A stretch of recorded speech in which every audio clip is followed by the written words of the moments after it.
Hello and welcome back to another episode of Henry Western's Old Mate, the podcast. I am, of course, your host, Stu. And tonight I've got another one of the Twitter community with me. I have got Phil Knott with me. He is another one, much like Ben Nibb and Craig the Landlord, one of the Timeline Skulls characters, shall we say.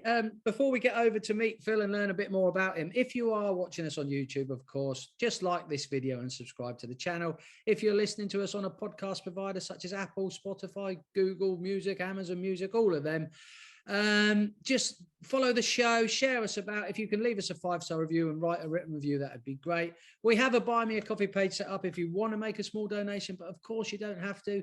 This podcast will always be free. We will never charge anyone. Phil Knott, people are going to ask, it's Stuart, the recovering alcoholic who no longer drinks. He's on with one of these pissheads again. Before we get into it, I'm drinking a non-alcoholic lager. Phil is representing the podcast with a Henry Western cider. Phil Knott, I said it to Ben and I said it to Craig. I feel like I sort of know you, but I don't. That's what this podcast is gonna be about. How are you anyway, mate? Are you well? I'm good, very well. Thank you ever so much for asking. Yeah, it's been a bit of an hard week. I've been up on a roof in 25 plus degrees, so Friday couldn't come quick enough. Relentless. Yeah. So what we're gonna do, Phil, we're gonna sort of look into, a bit like I did with Craig and again with old Ben there, and we're gonna sort of look at you a little bit in depth. So maybe everyone who sees us or sees you on Twitter enjoying your wonderful beer reviews and your comedy videos. Well, not comedy video, but your beer review videos always have a sort of wicked sense of humor to them. We're just going to get to know you a little bit more. Then we'll sort of get your thoughts on the sculling community, or the community that's popped up online, which I keep saying I see it as nothing but positive. Of late, there's been a few negatives. That's Twitter. There's always going to be trolls. Yeah. We can have a chat about that, but let's get to know Phil Knott a bit away from Twitter as such. I've got a lovely set of notes that you sent me, Phil. It sort of goes, you're a well-traveled man, many different sort of careers before you ended up doing what you're currently and have been doing for a while. General maintenance in and around the building trade, is it, Phil? Yeah, that's correct, mate. Well, pretty much from the minute I left school, the old man was a builder, and they offered me work experience in a sports shop, and I said, never going to work in a sports shop. I'm going to go and work with my dad on the building houses, extensions and whatnot, what he was doing. And no, you've got to go. Anyway, I took a week off and I went and worked with the old man and I got paid. I come back from there. How was you? I said, I didn't go. I said, there's no way I'm going to a sports shop. Anyway, they got a bit arsey or like that. Anyway, I left school. I'd done school, wasn't a bad kid. I wasn't sort of in trouble and whatnot. But my thing was to get on the tools and learn a trade. So, that's what I did. That's what I did. Right. And that's what you've ended up back there. So let's go through that full circle in a sense, because you did a bit in the kitchens for a few years in your early life, didn't you? Yeah, correct. We used to go out for a meal sort of once a fortnight with me mum and dad to a place called Trunkwell House in Reading that had a restaurant and like a bit of a wedding venue on the back in a marquee. So, after we'd finished our meal, we used to go quite often, so got sort of quite friendly with a few of the staff and things. Anyway, Liz, who was the head chef at the time, she's passed away, God bless her, quite a few years ago. But I went out there to sort of say, do you want me to give you, do you want to help with anything? And she said, go and do the washing up. So there was me, jumped in after my meal, done a bit of washing up. And she come round, she said, do you fancy like doing like a Saturday? I said, yeah, no problem at all. I was still at school at the time. So yeah, it was, you know, some Friday nights even, mum and dad would drop me up there. I would go and do a bit of washing up after the functions and the restaurant they had on the side. And it sort of stemmed from there, really. I was watching and learning, sort of listening and watching and sticking my head round the corner just to see what was going on. And, you know, it went from there. And it went from washing up, really, working up to basically cooking for like a few hundred people at a time. In I would imagine I was there, I think it was about 13 years in total when I left. Yeah. But after about a year or so from kitchen portering, what it was called then, I sort of worked up to basically getting an NVQ 1 and 2 qualification with a internal verifier that used to come from a college nearby, because it was so busy I couldn't go away to do a course. So they was offering a course where I could work and get verified and do coursework at work. So I was sort of a no-win. I was getting paid and learning a trade at the same time, which was brilliant. I mean, that's what is now, I mean, the work-based apprenticeship. I mean, it's, as you've just described, Phil, in my profession on the golf courses, I mean, we don't really, I work at a golf course that has quite a large staff, but some of these smaller golf courses, you know, four or five members of staff, yeah, they can't be sending one of, you know, 20% of their workforce away to college 1 or 2 days a week. So, you know, it's the level 2 in sort of greenkeeping will pretty much be 95% on-site learning, because we just, you know, you just can't afford to lose that, you know, one person 1 to 2 days a week. So that's amazing. And there was a bit of I've got these notes in front of me. So a couple of career highlights in your sort of chefing. Did you cook for the Queen, or was it a Queen's garden party, Phil? It was a Queen's garden party at Windsor Great Park, and they had a massive setup. There was a lot of different things going on. I think, if I can remember back, there was 2,000 plus people. I didn't cook for 2,000 plus, obviously, but there were kitchens set up all around this one big massive giant marquee with sort of kitchens spining off of the side of the main venue. And the team from Trunkwell sort of got employed to run one of the kitchens. And if like I say, if I can remember back far enough, there was sort of half a dozen of us in there with we brought the waiting staff as well. So you had sort of 4 or 5 chefs running the kitchen, and then we had the waiting staff also from Trunkwell House. Yeah. Oh wow! So Prince Andrew could have quite easily been loitering around in the background, maybe. Quite possibly, yes. Maybe enjoying a pizza. Quite possibly, especially if there was any sort of underage waitresses. Well, you did mention the young waitresses. Anyway, moving swiftly on before we move on.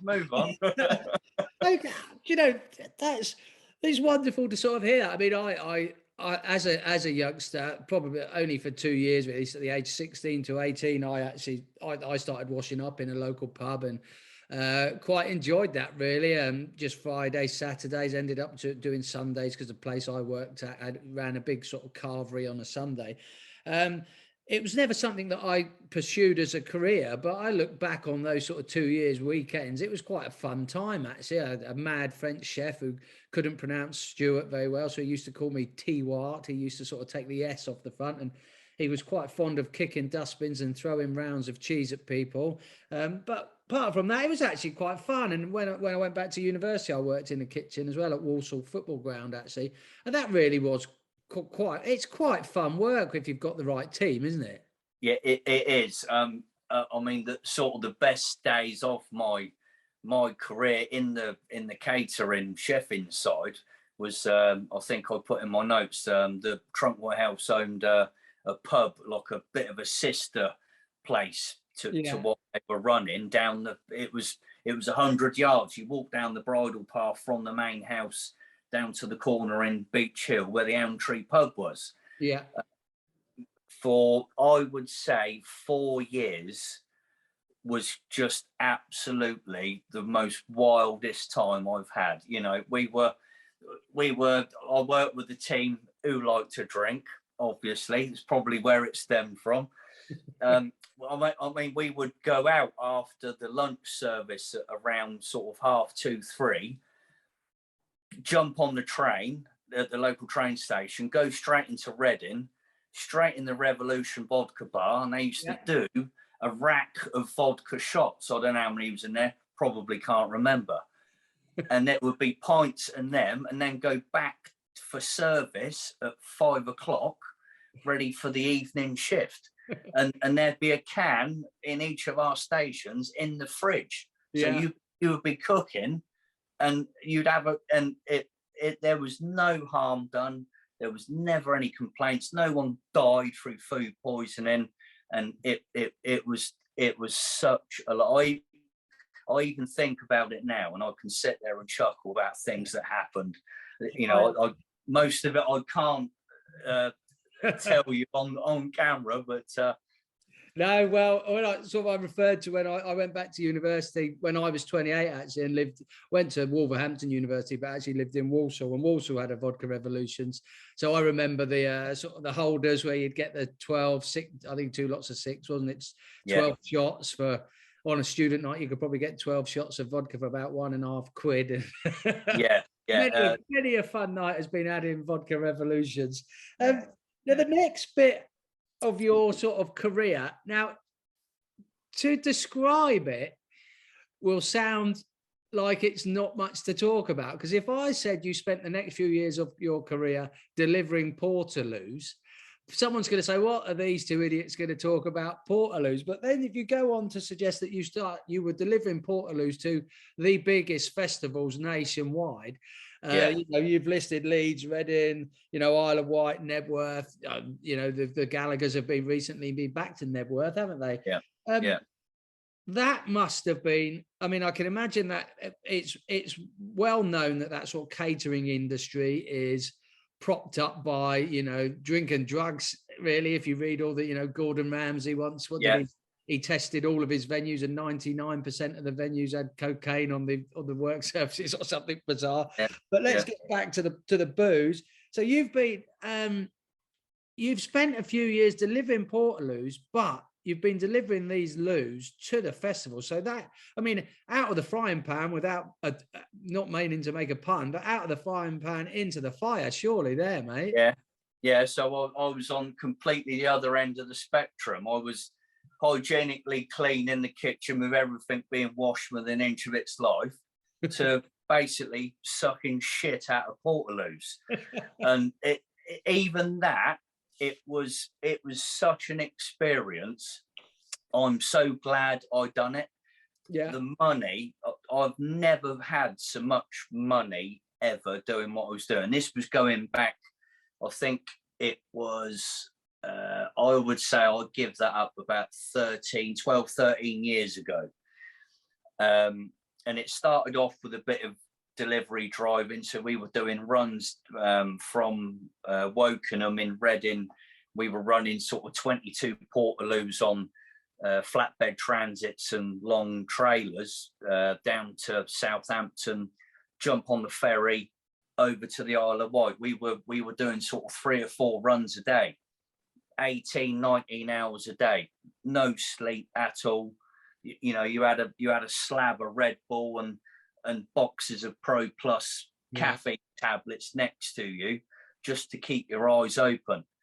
And back then there was no such thing as like a tachograph card reader. It was on a disc.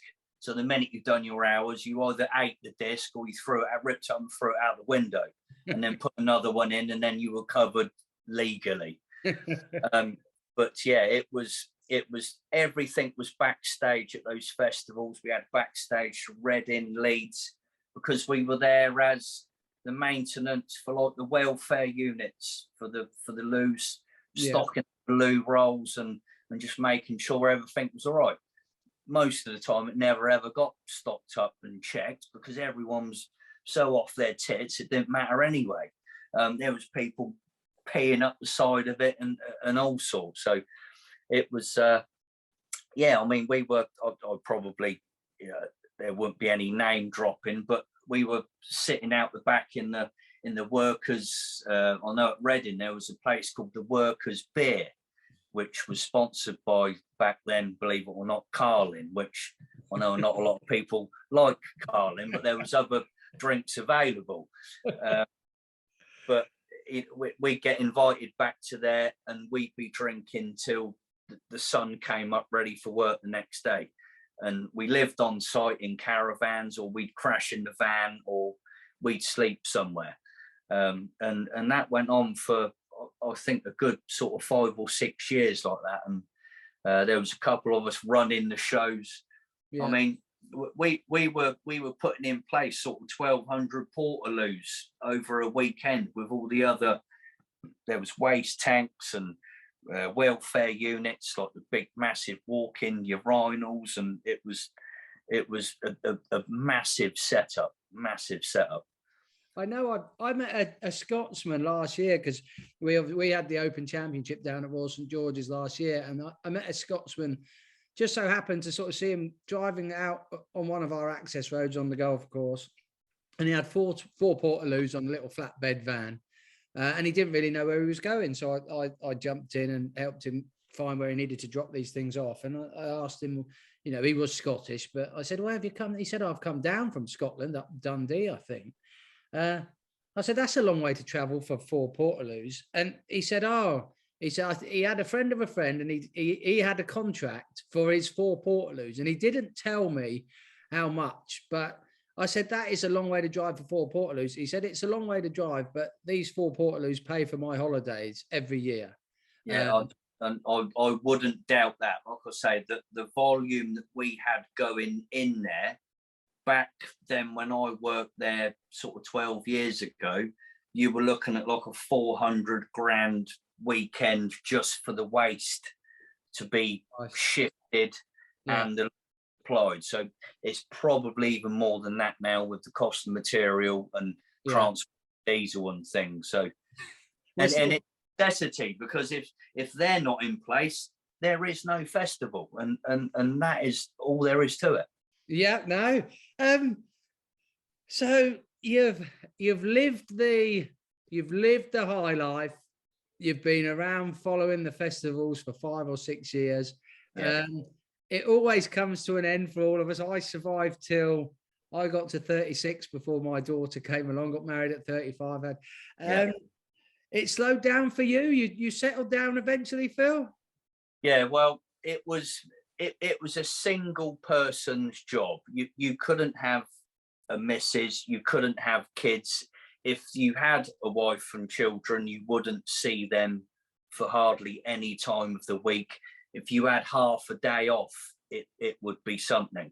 Yeah. So I sort of come to terms with it. I wanted to get settled down, and I thought, right, I've either got to knock it on the head, cut my losses, chuck all this $2,000 a month overtime that I was getting, you know, driving a flatbed and HGV tankers around, and get myself sorted. And I dropped the keys on the desk one afternoon with the new vehicle that they brought me, and I said, I can't do it anymore. I wasn't under a contract either, so it was.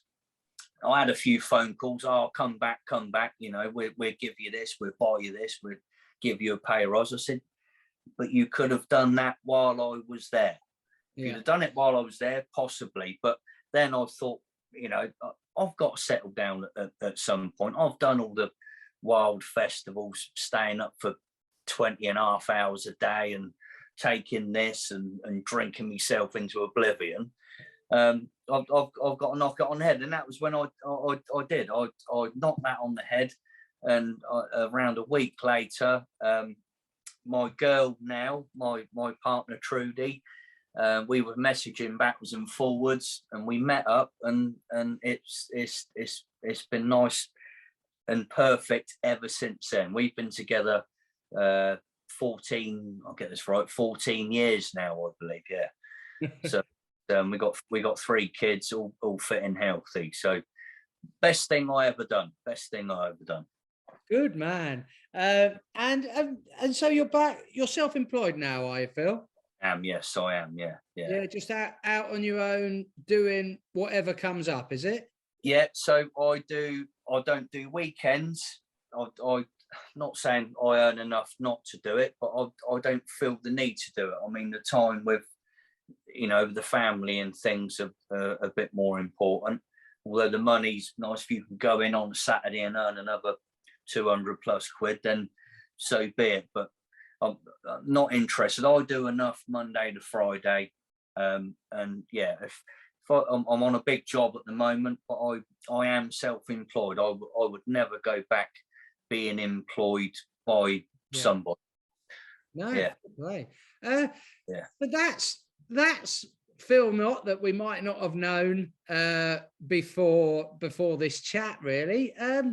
Let's get on to where we sort of, or certainly where I know you from, and that's sort of the Twitter community and this fantastic community that's sort of sprung up around the shared enjoyment of an alcoholic beverage. Let's be honest. I won't say Craig is the founder, but Craig was one of the early sort of guys on the scene that is now, Timeline Skulls, shall we say. Yeah. So Twitter, Craig, Craig, you're not Craig, you're Phil, sorry. How did you and Twitter come? I mean, I only joined Twitter. I was sat in the library at university and someone else had said, "Oh, have you tried this out?" I'd never heard of it. So I downloaded the app, and I'll be perfectly honest, that was 2009, and I've probably spent 5 years of my life on the bloody thing since. Simmer, how did Twitter come along for you, and how did you who did you really bump into first in this wonderful community? Well, it's sort of come about. I had a couple of people that I know that live in and around my area that were on there. And I thought, I'll just see like what their profiles are. And I started to follow them. There was only sort of a handful of people. And then I sort of started doing a little bit of searching. And after about, I suppose it was sort of 8 months, maybe 10 months, a video of Craig come up when he was laid in the paddling pool in his back garden. Still my favorite. He had the hose pipe going on him, and it was the hot part of when we had the first ever lockdown. Yeah, everyone had scarpered off home. Made sure all our fridges were filled up, obviously, before we scarpered off home. And I just watched him from there, and he was coming along with different videos from the shed, the furloughed, and it was like the furloughed arms, and it was we sort of got on from there really, and I've started following a couple of his followers, and I thought, I might not get in on this because you'll never ever beat what he's done. He is the main reason why I'm on here now. Yeah. And he's got to be one of the nicest blokes. Never ever met him like face to face. We were talking about it a little while ago. I would love to meet him face to face because he's such he's a lovely fella. Look, you couldn't beat him. He's so from there, it sort of stemmed. I followed a couple of his followers. Then I started doing a couple of little beer reviews. I'd buy a bottle, just take a still picture of it in the glass, put what I'd rate it out with 10, percentage volume and what it tasted like. And then I started getting a couple of people replying, "Oh, nice beer review. Where did you get that from?" So that sort of then dominoed from that, and then Timeline Skulls come along. So there was people on there sculling pints of beer or whatever other drink that they fancied and doing a short video, because we only get 2 minutes 20 on us, which you could have longer, but I think it's nice to have it that short because you can cram it all in and do what you've got to say in that 2 minutes 20. So yeah, it went from there, and then the followers started coming up, and then I'm not a shy person. I'll talk to, if I bumped into someone in the road, I would have a conversation with them. So decided to put up a video of doing one of me, or started off on the Guinness, something a bit easy, in case I ballsed up, done a frothy lager and spewed up all over the camera, sort of thing. So I, and then, yeah, from there, I tried different things. And then all these other people started coming on. And then I started having a few messages, like direct messages. Oh, I really love what you're doing.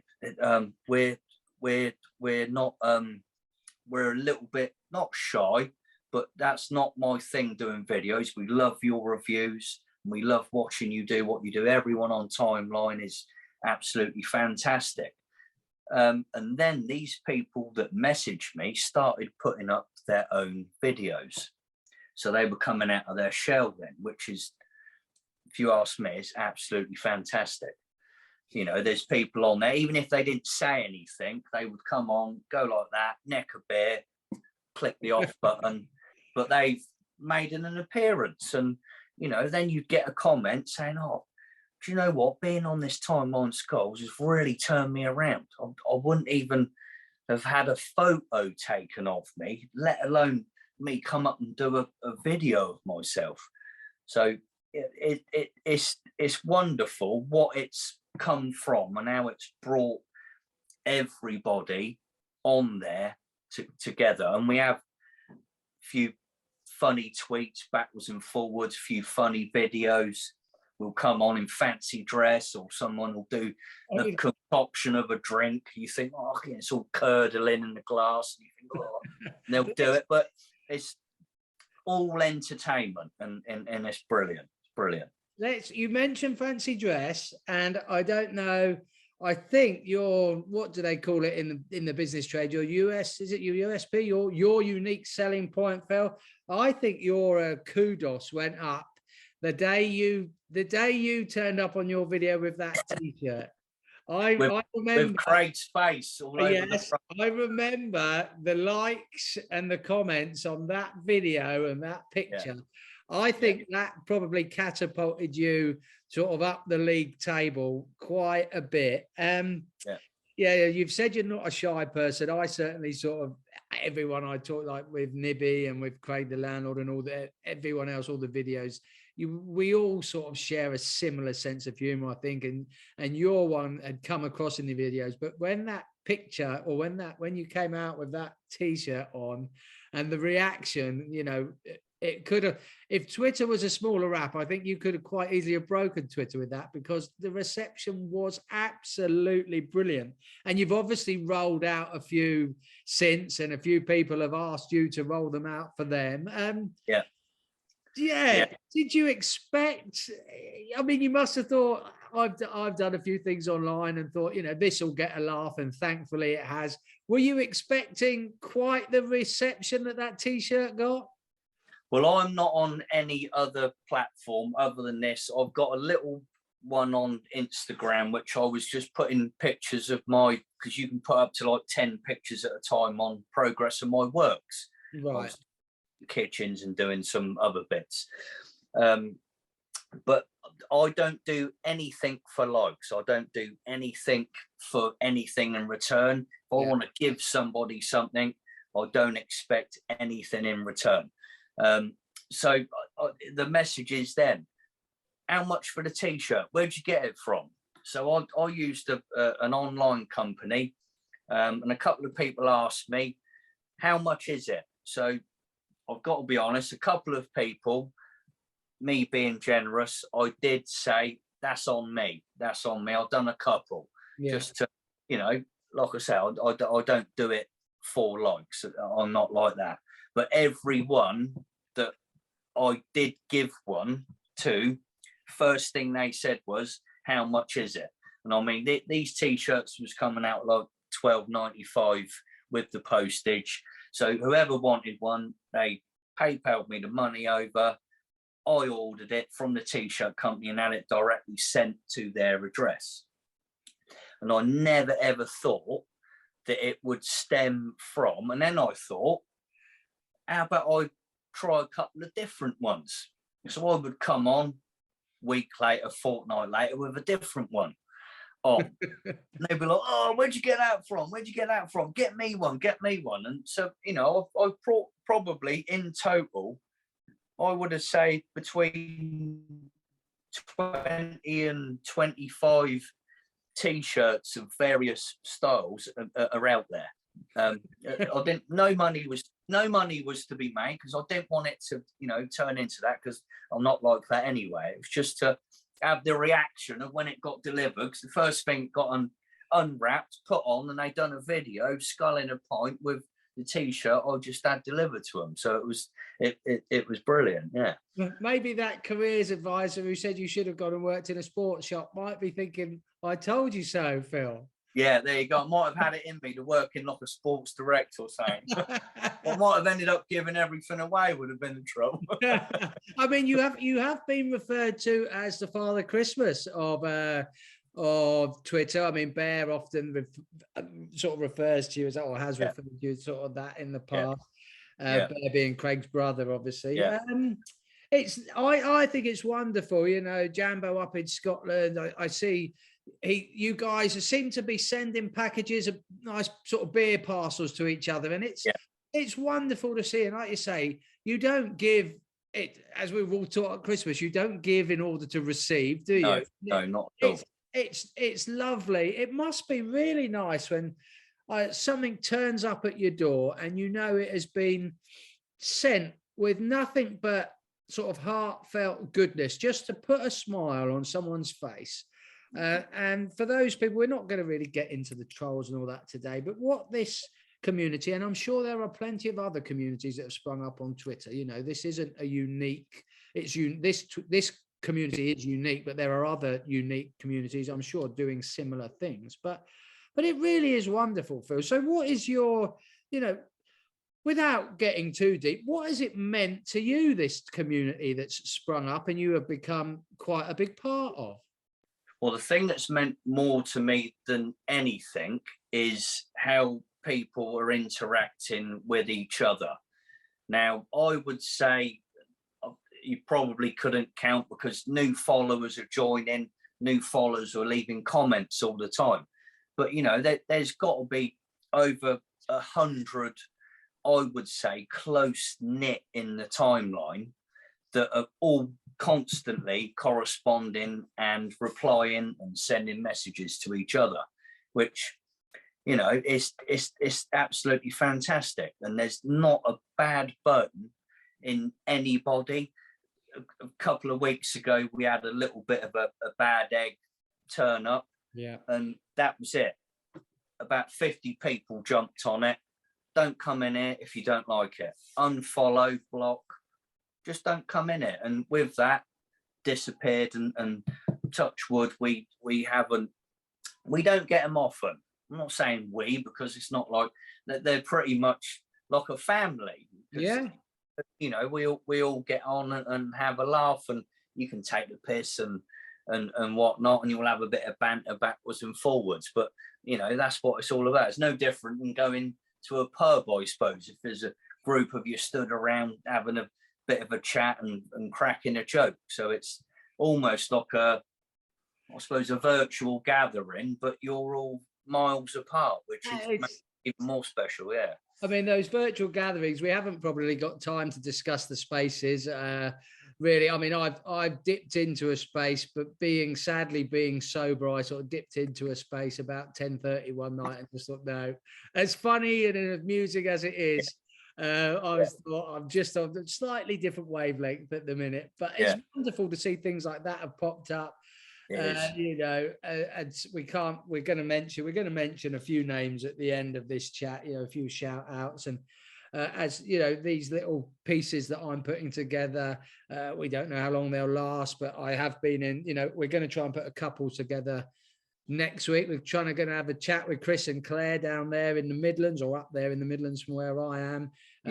And we just said, I'd love to get Cy, the Cider King. We'd love to get Cy on. I haven't actually messaged Cy, but people like that. And then, of course, there's sort of Sarah and Nobby. We could potentially go down sort of the couples route and see if that works, getting to know some more of these people. Of course, if people want that, with the first two videos have been met with a great reception.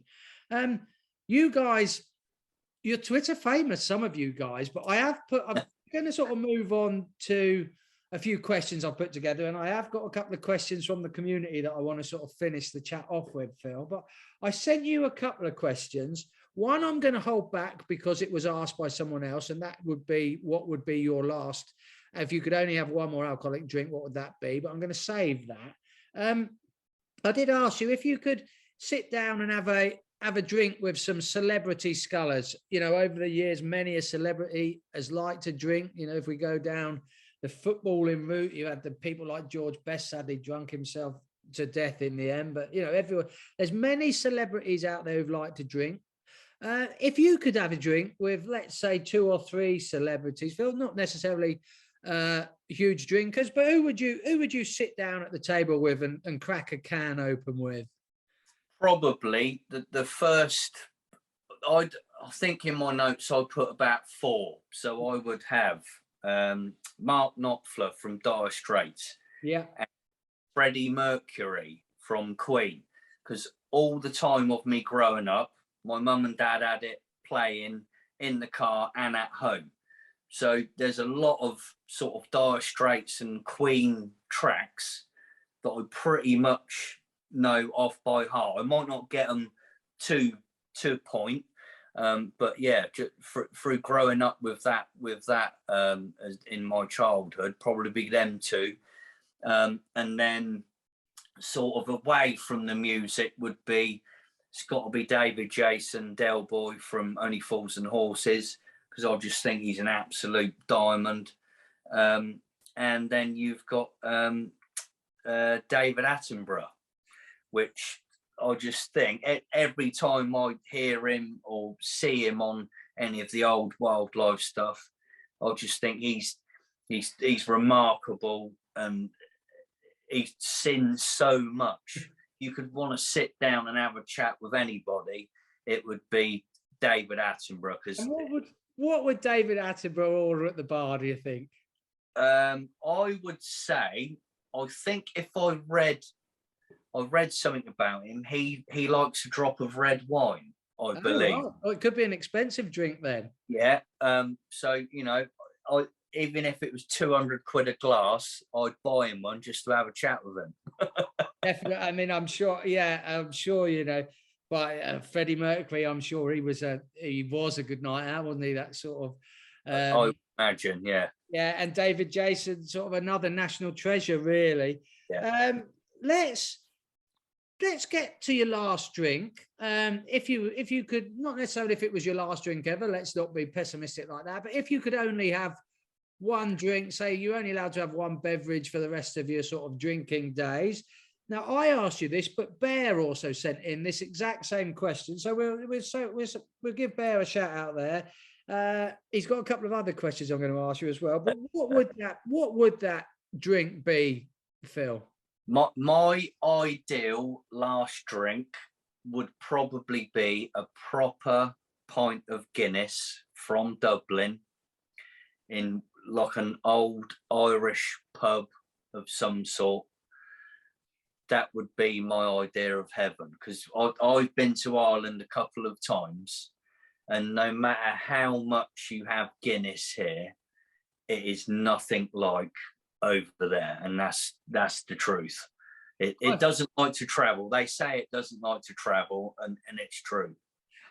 I've had one pint of Guinness in my life, and it was at the top of the Guinness factory with the free ticket you get when you go around to do the tour. Right. I might have actually had 2, because I think it was with an ex-girlfriend of mine, and I don't think she spent her ticket, so I probably drank hers. But I remember it being quite pleasant. I was a lager and a cider drinking, really. I remember it being quite pleasant. So that would be the drink. While we're here, Bear's got a couple of other questions for you, Phil. He wants to know, or can you go into great? He wants to know why you tried to kill Craig with the whiskey. Can you elaborate on? I don't know. When I read that, I think I must have missed this. Was this a Twitter story? Right. So I would say it's not quite a year ago. It might be not quite a year ago. I don't know. So I I had a whiskey bought for me, which I would have said was quite pleasant. I've got a couple of nice single malts, and I like a nice single malt. So I got Craig's address, and I said, can I send you like a 100 ml sample? Fire away. Brilliant. Sent it to him in the post. So he's done a short video. Phil Knott sent me a whiskey in the post, drunk it, and immediately nearly sort of passed out on camera. I think he went a little bit like theatrical, a little bit about it. He said, how can you like that? It tastes like absolute shit. I said, well, I thought it was quite nice. So anyway, and then I said, well, I've got also a friend of mine, he makes moonshine. Ooh. Right. So I sent him a bottle of wheat. It's made from wheat, moonshine. So it was the moonshine that he faked his own death on camera. Yeah, I remember that, actually. So he's guzzled this clear liquid out of the bottle, and the camera's round the other way. So it's all you see is the bottle going up, chugging, and then an empty bottle, and then the camera starts to sway, and then like he's basically on the deck. You know, I spent a rather wonderful year of my life living in the Czech Republic, probably where maybe my troubles started. You know, the hardest drinking people in the world, the Czechs. Pretty much. And their sort of national drink away from the lager is Slivovitz. It's basically alcohol, anything that they can pick off the ground, a plum, a mushroom, a blooming dead pigeon. They'll bottle it up, put it in the old shed for 2 or 3 years, and then serve it at Christmas. And some of the most, you know, I'm not really a man who's dabbled away from alcohol much in my life, really. So I haven't had any real out of world experiences, shall we say. But drinking some of that stuff over there, I've certainly woke up on the wrong end of some pretty stern alcohol. Why, another interesting question for Bear, actually, and it's sort of one that would have sprung up from a recent video that you did on your day out. Was it Ascot or one of the big race meets? But Bear wanted to know where the love or the interest of horse racing came from, Phil. I've followed horse racing for quite some years now. I mean, my auntie and uncle introduced us to. They were members of the Royal Enclosure at Ascot. So after a certain amount of years, they're allowed to, I don't know the word for it, but they can add you as a guest. Okay. So after 4 years being a guest, we were then full-time members. So there's like a bit of vetting. They check your background, make sure you ain't like an axe murderer and whatnot. So yeah, we've been going sort of, I suppose about 10 or 11 years, I would imagine. There's a couple of years that we missed for the COVID, obviously. But other than that, we do go every year. And then I follow a chap on here, IR7, which is Irish Racing 7. And I had the waistcoat made with his logo on. And he was sort of like, he couldn't believe that I'd done that, and I was really lucky to even get away with wearing it, right? Because they're so sort of strict on dress codes and things. I sort of had to go in with my jacket done up, you know, pretty high, and then the minute I got in, the buttons come undone, and then all the, you know, the green IR7 logo come out on the waistcoat. So yeah, no, I just love horse racing. It's yeah. Many people do. Do you know what? We're about 40 minutes into this episode, and I can't believe I haven't wished you a happy birthday, Phil. So thank you very much. I mean, cheers to you. It's quite a coincidence that it's happened to pop up on the same day we're doing this podcast. That's Twitter's longest running joke, isn't it? It's been going 50 plus days. So, you know, I'm touching sort of 90 now, believe it or not. The best part about it is, if it's someone's birthday, I get to share it with them every day. So someone set a page up with Phil Knott's birthday, and it's got followers. I don't even know who it is. But every day I will get half a dozen birthday wishes, and I keep replying because it is keeping the banter and everything going, which is what it's all about. Well, I for one, it will be a sad day, Phil, when it's not your birthday. It will never not be my birthday, because we got to try and make it like a world record of 365 days, which they're doing a very good job about it in a minute. I'm sure someone will keep that going. Before we sort of move on, we're getting towards the sort of end of our time. Really, people won't be wanting to listen to. They might be wanting to listen to you. They won't be wanting to listen to me for much longer. I asked you if you could share a funny story, one that we might not know, and you've sort of told me about a trip you wanted to take. You lined up a trip to America, and then all of a sudden realized you didn't have a passport. Yeah, so when I was 18, 19, I still looked about 11.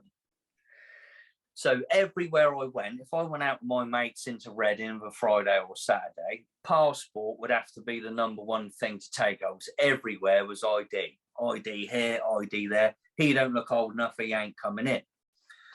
So this particular night we've gone out, and before we went out, we went to the local pub that is now closed to me, and we were on Snake Bite and Black, which can send you a little bit doolally, as you're aware. Yes. So done a load of these snake bites, went into town, pubs, clubbing, name it, I took it. Woke up in the morning and I didn't feel too great. I've got a massive graze on my head. First thing I'd done, checked my pockets and my jeans laid next to me. Checked them, money, phone, passport missing. Great. I'm going away in a week's time to America, which they're strict at the best of times. Yeah, they're pretty strict on passports. Massive panic. I was working in the kitchen that Saturday morning, so I had to quickly phone in. Look, I've had a bit of a mishap. I've got to go and get some pictures done and go to the post office to get a passport form. Anyway, done all that. Had the photo took in the booth at the local Asda to me. Looked like shit. Sat in the chair. I looked like a drug addict. Sat in the chair with the mug shots. Got all of that sorted. Spoke to the people who I was going to America with. He was working up London on the Monday. Right, come with me. I'm round the corner from Petty France Street, which was where the old passport office was. Don't know if it's there now, not sure. Well, I was up there for 6:30 in the morning. We left really early, and I was the first one in the queue. And back then, there wasn't so many checks and things as there are now. So in my hand, I had the check for the payment, the strip of 4 photographs from the photo booth, post office form filled out. I've been to see my doctor, who's a friend of ours, who quickly signed like the back of the photographs as they used to do back then, and had it all to hand. Went in, handed it. They said, right, come back in 4 hours and it will be processed. Went to work with this guy for the day. He was up doing a bit of dry lining up in London in an office block. Went back that day, passport, absolutely fantastic. And I lost it. Someone told me the next day how I lost it. I was doing handstands right by the train track in Reading Station, and it fell out of my back pocket. How I didn't end up on the tracks, they do not know. But I come down, smashed my head, and that was why I had the whacking great graze on my head in the morning. So you made it to America. I made it. and I was 18 at the time, and over there you couldn't drink until you're 21. So the couple we went with, their son, he was 20, he was a little bit older than me. And the way we had to get alcohol was you could sit in a restaurant with an adult and you could order a beer. The minute you said that, right, where's your ID? No, it's okay, he's 21. So as long as you had the parents' permission, who they thought was the parents, it was fine. But yeah, I made it, and that was not a funny story, but it was a it was a little bit of a kick in the head to me, the story. Do you know, I'm not whittling on about some of my travels too much, but I did spend some time in Australia as a really young, well, I was 21 when I went over there, and everything, they seemed pretty strict on ID over there, and I'd gone to Australia and I hadn't taken my UK driving license or anything, so my passport was pretty much my only form of ID over there, and I was there for 4 or 5 months and got some pretty pissed up adventures. And every morning I woke, you know, sometimes I'd be waking up in a tent. I lived on a mushroom farm for a while over there, a pineapple farm, and I'd end up in the middle, but I never lost my passport, but I don't know how, because I don't remember, I wouldn't remember getting home sometimes, and then I'd always check the board shorts back then, it was so bloody hot. And I didn't lose my passport, God knows how, but that trip I should have lost my passport. We're coming to the end, Phil. I've gone through all my notes. There's a few names. Do you want to give a few shout outs? You sent a few names over, or do you want me to read a few names out? How do you want to play that, mate? Well, if you want to read them, I've gotten them written down next to me. But when I do a video, I try and tag as many people as I can in before the words run out. Yeah. And I always put at the bottom, apologies for the other legends or the other lovely people that I can't tag in. Yeah. So, you know, there is so many, but I'll just read them to you from there. There's Craig, Bear, Ben Nib, David Tyler, Jambo, Tonks, Lazy, Gunamaki, Gunadino, Dave Reebok, Junglist, Bazza, Real Ordinary, Simon from Bristol, Jordan, Cy 8-Ball, Nobby, Sarah Lunn, Wayne, Wazza. And you know, without all of those people, it wouldn't be the same, because every one of them has got a trademark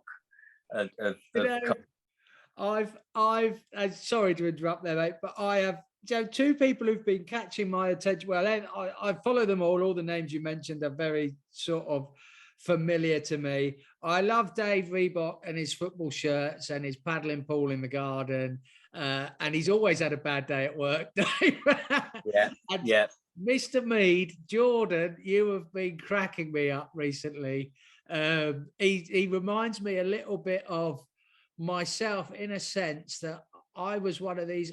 My motto was always good time, not a long time. So I'd go out at 7, and some days I'd make it till midnight. Sometimes I'd be back home at 9:30. But like Jordan recently, when he hit it a bit hard, a bit early, had a sleep and woke up at 3:30 in the morning and had a skull. That's the sort of thing I would have done in my university years as an old mature student. I'd have probably gone at it a bit hard, left the youngsters to it, but then woken up at 3 or 4 in the morning, fresh as a daisy, and cracked a strongbow or something. Yeah. So I mean, all those now, you know, Simon in Bristol. Again, I love the skulls. I love all these. This community makes me laugh, and obviously, in my situation, there's nowadays a non-drinker, but I don't. Perhaps that's the you don't need to, you know, you don't need to scull that beer to feel a part of this community, and certainly sit back from a distance and enjoy it. Is there anything you want to round this chat off with, Phil, before we call it a day, mate? Well, not really. Just only other than just keep this all going, timeline. Keep it going. It's helping a lot of people.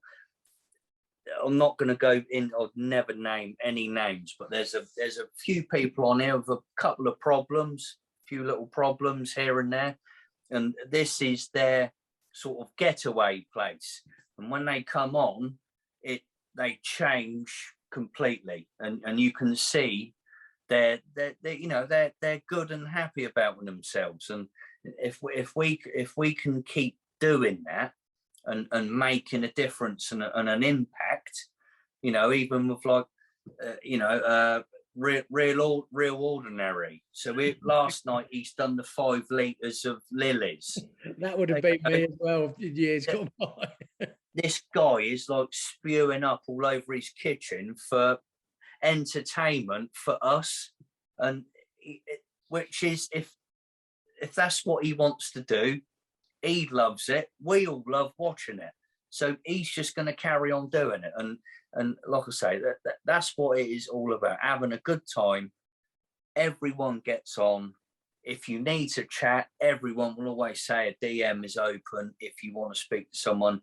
We had, bless him, Wayne lost his mum a little while ago, and it was her funeral yesterday. So everyone come on, done a sip or a skull for him, and raised a glass. And that really, really means a lot to people, because he come on and done a video this morning about it. And I'd just like to say, I can't reply to everybody, he said, but thanks to everyone for taking the time out to see about me, that is what it is all about. Yeah, I mean, the Candler's Arms is another wonderful part of the community, isn't it? Yeah. On those fantastic words, Phil, I'm not going to add any of my own. I would just like to say, Mr. Phil Knott, thank you very much for joining me on Henry Weston's Old Mate, the podcast. And of course, happy birthday, sir. Thank you very much. And I'm just going to finish it's only a weak one. I've got a couple of strong ones in the fridge, so I didn't want to do them on camera. You enjoy it. Thanks for being a part of this chat, Phil. Cheers, mate. Thank you ever so much. Cheers, Stuart. Ta-da.